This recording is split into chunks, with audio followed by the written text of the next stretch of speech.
Hello, today I wanted to talk about hybriding, and is it worth it? Should you hybrid? So I'm going to start off by saying I learned hybriding thanks to Wiki, and I did the majority of practice at Solak, where I of course was not basing, so my sole focus was just to do damage with both the styles I was hybriding with. Now the thing about hybriding is you need to be somewhat okay at being able to DPS with both styles that you brid with. Luckily, melee is quite a simple style in terms of just your ult rotation. So obviously you use Berserker and then you do like 24 seconds of damage and then you're out of the Zerk. Now it's not too difficult to get used to the melee rotation. It's kind of the basic, use all the big hard hitting stuff, and then you can probably declaws a few times at the end. Mage, however, is a little bit different for me. And the reason Mage is different is obviously because it's my main combat style. I'm sure if you've paid attention to any of the kills I get in any video, Mage is usually present. And the main reason for that is because, number one, Mage is my favourite combat style. I love Mage. And it's the style I've put the most time and effort into. Obviously, we have to look at it in a way that, do you get the damage output from both combat styles to make it worthwhile hybriding? At first, I actually wasn't very sure if I was good enough to brid, and I didn't know if I was good enough to make the bridding worth it. Because to be able to have damage in both combat styles, you've got to make sure that you know the rotation for both of them, and you can't really be slow. And that is kind of the biggest problems I have, especially at Solak. Even now, after like hundreds of kills of practice, when I'm switching between the combat styles and the phases of the boss fight, I still feel like I'm too slow in switching and building my adrenaline. There is other reasons for why my adrenaline building is so bad, and it's literally because I don't have conservation of energy, and I also don't have the Elite Seers task done for increased crit chance on bolts. Partly that is my fault, but at the same time, it clearly shows it's not impossible to brid if you don't have those, because I'm literally doing it right now in the footage you're watching. Now, luckily for me, I've done some kills recently at Ambassador, which kinda helped me a little bit see if it is worth bridding for me. So my kill time with Mage at solo Ambassador was 3 minutes 10 seconds. And yesterday, I got a new PB here with Hybrid, and it was like 2:52. So it's basically a 20-second difference. Now, you can argue that 20 seconds isn't that much. However, it still is 20 seconds faster, which means I did the million damage 20 seconds faster. I think the other thing that is worth mentioning about hybriding is just that it's fun to do, to be honest. When you first start hybriding, the biggest issue that I had was getting used to the survivability difference. Obviously, when you're maining a combat style, you have inventory space to fill it to the brim with food after your key components, like your overload and all that kind of stuff. But when you're bridding, you need the inventory space for a whole nother combat style.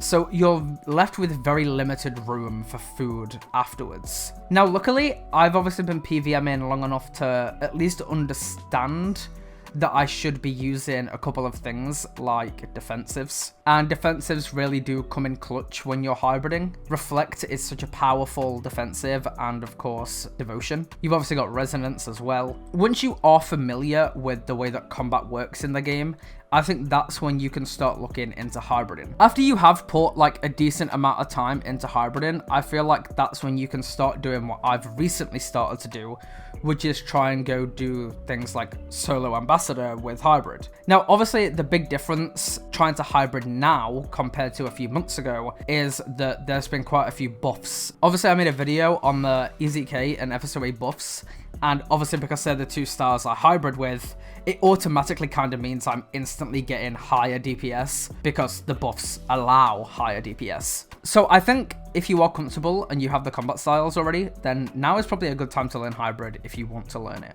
I think one of the things I'd actually recommend for learning anything hybrid is if you don't want to solo things straight off the bat, because I mean, it's kind of hard getting used to everything, especially if you're going to a boss where you have to base in hybrid like Solak, then it's probably best to have someone else with you, which is kind of how I learned the entirety of hybriding. I went with Wiki. Wiki helped me learn and understand the rotation at Solak for hybriding, and that is how I kill Solak to this day. So it's always good to have a friend who's willing to help you learn.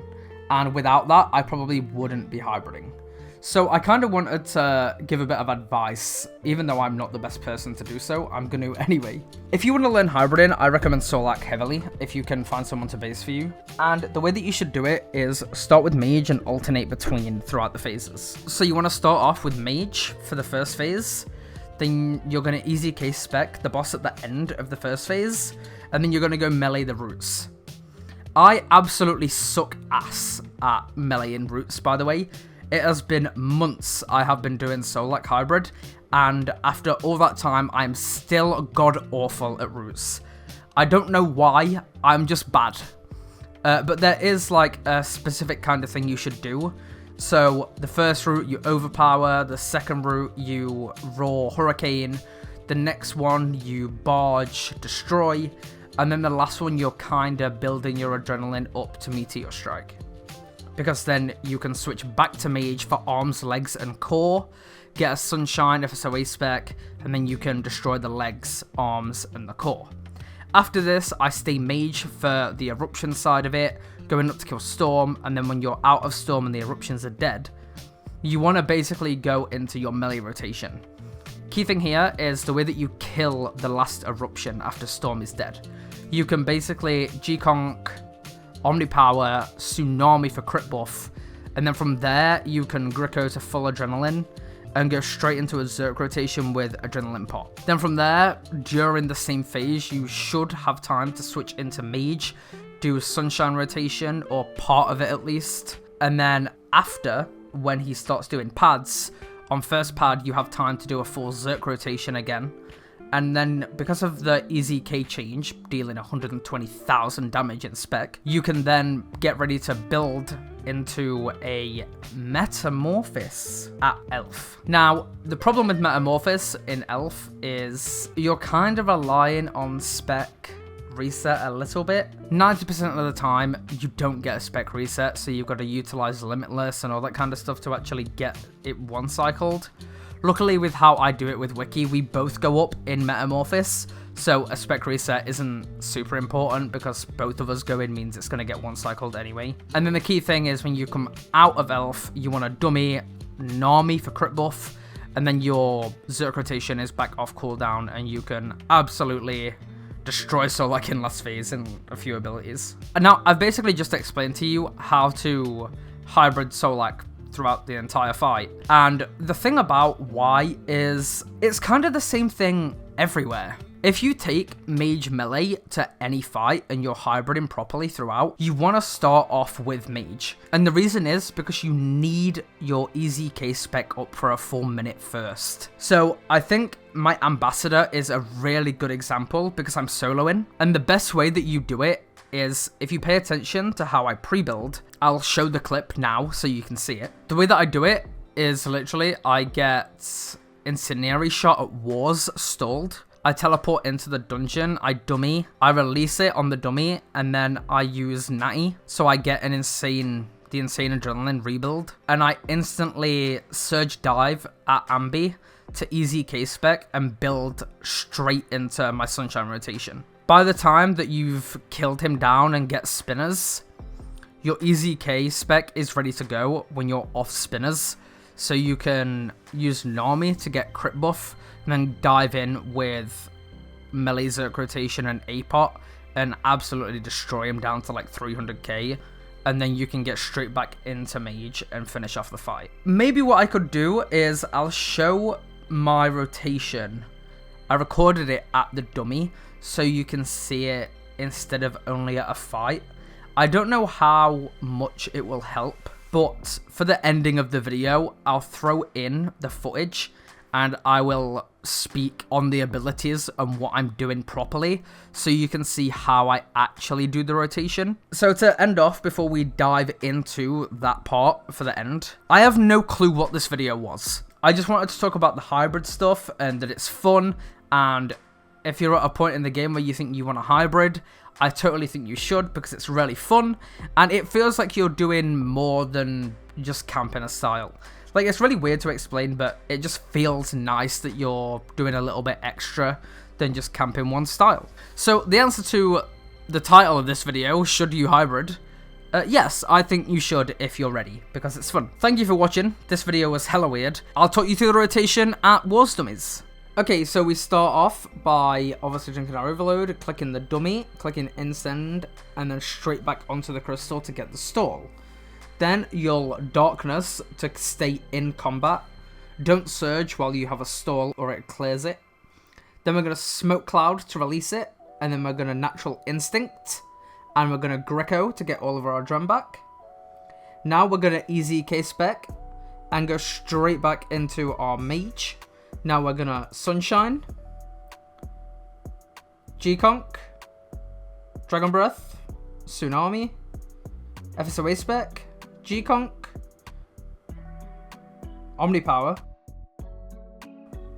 G-conk, dragon breath, wild magic, Ibans, G-conk, asphyx, Iban spec, G-conk, Iban spec, dragon breath, Iban spec, G-conk, rack, Iban spec again for the last tick of sun, G-conk, and we're basically now building back up to 100% adrenaline. So obviously you're just gonna want to main your basics.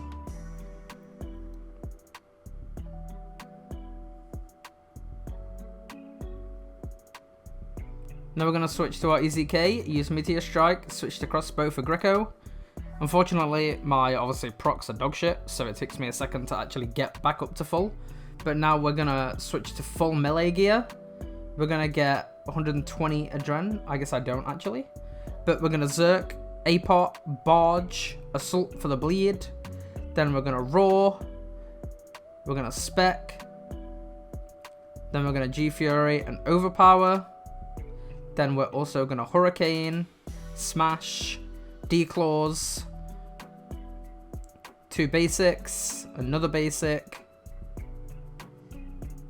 Claws again, and then I Furied Smash, and now we're just building Adrenaline again.